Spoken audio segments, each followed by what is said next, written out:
Il y a maintenant bien longtemps que le Sportster de chez Harley-Davidson existe. Il a été décliné en plusieurs modèles pour arriver aujourd'hui à cette dernière évolution, qui ne sera peut-être pas la dernière effectivement, mais qui est celle du jour.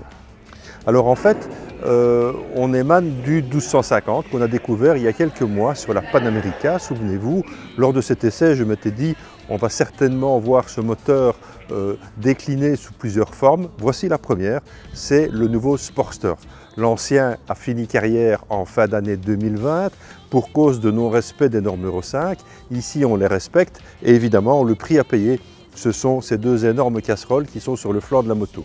On n'y coupe pas, c'est un peu la même chose chez tout le monde, mais cette moto est quant à elle, totalement nouvelle. De la pointe des pneus au-dessus du réservoir, on a un nouveau châssis, on a évidemment ce 1250 cm3 qu'on a découvert il y a quelques mois maintenant sur la Panamérica.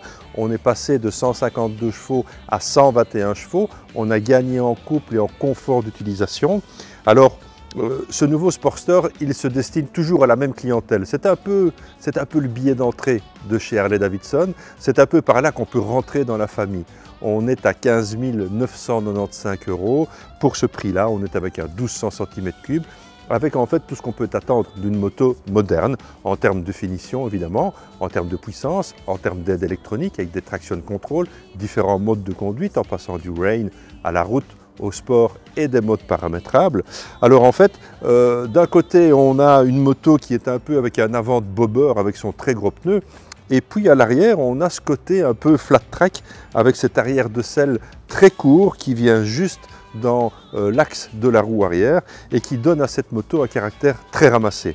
Alors elle est basse, elle est vraiment accessible au plus grand monde et c'est ce que veut Harley-Davidson. Harley-Davidson destine cette moto à une clientèle plus jeune, mais aussi à une clientèle féminine. C'est vraiment une des cibles de la marque. Maintenant, on va parler d'abord de deux petites choses qui pourraient fâcher un peu. Qu'est-ce que c'est? D'abord le manque de protection, mais ça on s'en doute. Un grand guidon comme ça sur une moto comme ceci, forcément ça donne de la prise au vent. Mais surtout, on a très peu de protection au niveau des intempéries, avec un garde-boue avant qui est très court et un garde-boue arrière qui est pratiquement inexistant. Donc il faudra se munir de quoi nettoyer la moto quand on aura roulé sous la pluie, mais en tout cas s'équiper parce que vous allez vous faire, comme on dit, repeindre le dos. Ça, c'est la première chose.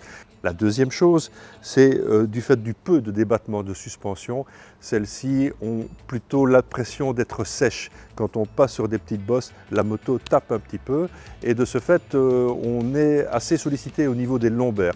Alors maintenant, on détend l'amortisseur arrière, ça va déjà évidemment beaucoup mieux, mais c'est une moto qui n'a pas beaucoup de débattement de suspension et qui réclamera à mon avis des arrêts fréquents. Des arrêts fréquents, il faudra de toute façon les faire parce qu'en fait on a 11 litres de capacité de réservoir et avec ça on va faire entre 140 et 160 km, cela dépend un petit peu de la façon dont vous roulez.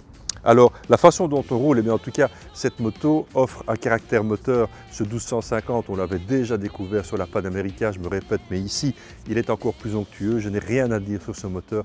Il a une patate d'enfer. Quand on ouvre et qu'on est en mode sport, j'ai autant de vous dire que ce Sportster, il déménage, il avance et il permet aussi, par exemple, en 5e vitesse, de descendre à 40-45 km/h en dessous de 2000 tours, d'ouvrir, il n'y a pas un à-coup, il a beaucoup de souplesse, il offre beaucoup d'agréments d'utilisation et le tout est secondé par une boîte qui n'a aucun défaut. Pas d'accroche, elle est douce, précise, il n'y a pas de shifter, en tout cas pas à ma connaissance ni même en option. Vous pourrez évidemment aller puiser dans le catalogue de chez Harley-Davidson pour équiper cette moto de manière un peu différente comme on fait dans la marque depuis bien longtemps.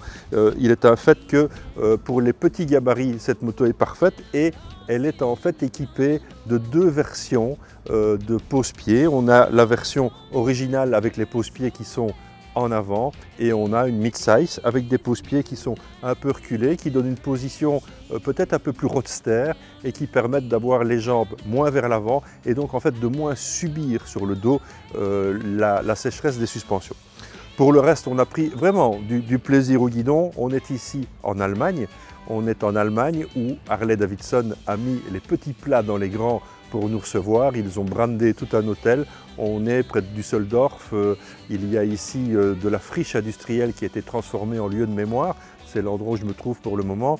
Et c'est en fait un endroit qui est parsemé de petites routes avec des lacets partout et des virages, de la forêt. On s'est bien amusé, mais on a traversé aussi la ville. On est revenu à 1 heure de pointe et donc là on se rend compte qu'en fait le moteur ne chauffe pas. Il n'y a pas trop de chaleur qui émane de ce moteur. Et je dois dire que sincèrement, ce 1250 me séduit une fois de plus comme il m'avait séduit sur la Panamérica, avec une moto aboutie, avec une moto qui fonctionne très bien, une moto accessible, qui tirera son épingle du jeu en ville, mais aussi sur les petites routes. Une vraie petite machine à plaisir. Ticket d'entrée chez Harley-Davidson, 15 995 €, bientôt dans les concessions. Allez la voir, allez l'essayer, sincèrement, moi j'ai bien aimé cette petite bécane.